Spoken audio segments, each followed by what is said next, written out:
भारतीय राजनीति इस समय सबसे बड़े प्रश्न के इर्द गिर्द घूम रही है। नरेंद्र मोदी के बाद देश की कमान किसके हाथ में जाएगी?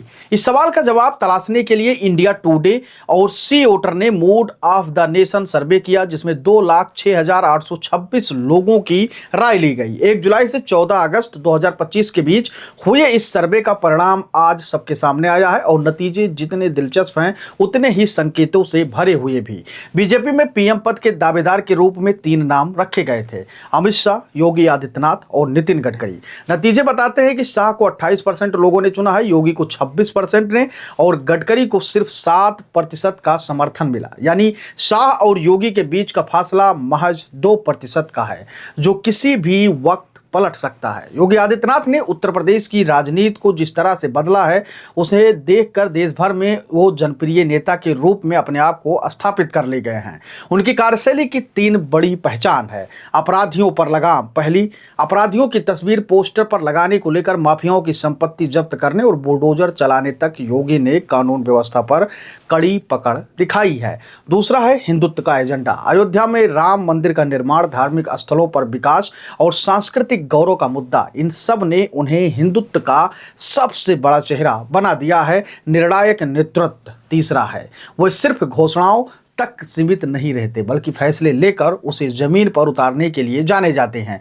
यही निर्णायक छवि उन्हें जनता के बीच में हीरो बनाती है। यही कारण है कि आज शाह से वो सिर्फ 2% ही पीछे होने के बावजूद भी इतने लोकप्रिय हैं। योगी को जनता का असली विकल्प माना जा रहा है। दिल्ली में इस समय राष्ट्रीय स्वयंसेवक संघ यानी कि आरएसएस की बैठक चल रही है। कल संघ ने प्रेस कॉन्फ्रेंस भी की थी, जिसमें कई मुद्दों पर मंथन हुआ था। संघ का यह मंथन और उसी दिन सी वोटर सर्वे का आना कोई सामान्य सहयोग नहीं माना जा सकता है।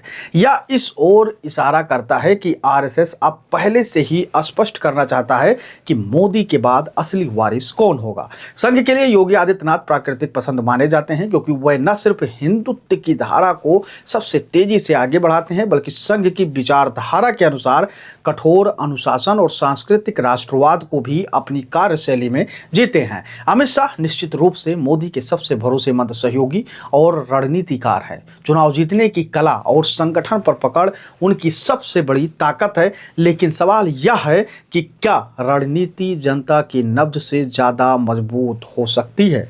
योगी की ताकत जनता से सीधा जुड़ाव है।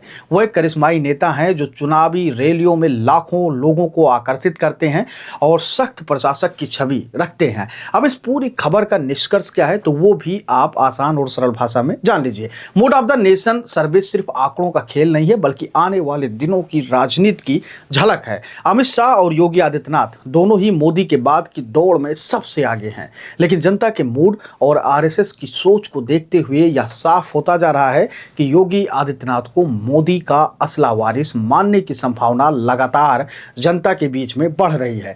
दिल्ली में संघ की बैठक और उसी दिन सर्वे के नतीजों का सामने आना एक ही संदेश देता है कि आरएसएस चाहता है कि बीजेपी और देश दोनों को समय रहते यह पता चल जाए कि नरेंद्र मोदी के बाद प्रधानमंत्री की गद्दी पर बैठने वाला चेहरा शायद अब दूर नहीं है, बल्कि सामने ही है। उसका नाम है योगी आदित्यनाथ।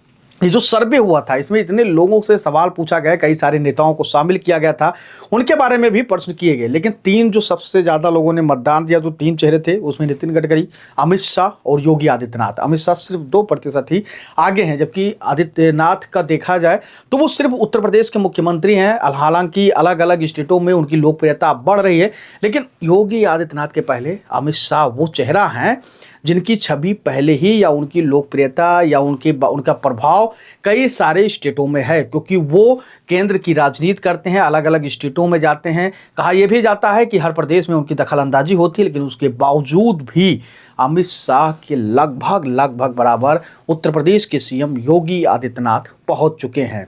और इन 2 नेताओं के बाद बहुत सारे जो नेता जिनका नाम पूछा गया इस सर्वे में, वो बहुत पीछे रहे। यानी कि मेन चीज़ें सिर्फ शाह और योगी आदित्यनाथ के बीच चल रही है। अब देखने वाली बात यह होगी कि इसमें आगे क्या कुछ होता है, कितना भारी बढ़त योगी आदित्यनाथ आने वाले समय में बना पाते हैं, क्योंकि ये लगातार देखा जा रहा है कि उत्तर प्रदेश या छोड़िए बिहार, मध्य प्रदेश, हरियाणा, दिल्ली, गुजरात या महाराष्ट्र, हर जगह योगी आदित्यनाथ आप लोकप्रियता बटोर रहे हैं। और माना जा रहा है कि जिस दम पर मोदी 2014 में प्रधानमंत्री बने थे, जो जिस प्रकार की उनकी एक तस्वीर लोगों के मन में बसी थी, उसी प्रकार की एक तस्वीर अब योगी आदित्यनाथ की, यानी कि उनकी छवि लोगों के दिलों में बसने लगी है। आप अपनी राय हमें कमेंट सेक्शन में दीजिएगा और बताइएगा कि योगी आदित्यनाथ और अमित शाह में जो सर्वे आ रहा है, आपके दिल और दिमाग क्या कहता है, किसको प्रधानमंत्री नरेंद्र मोदी के बाद भाजपा को आप प्रधानमंत्री का चेहरा बनाना चाहिए। आप अपनी राय हमको जरूर दीजिएगा, क्योंकि आपकी राय महत्वपूर्ण होती है।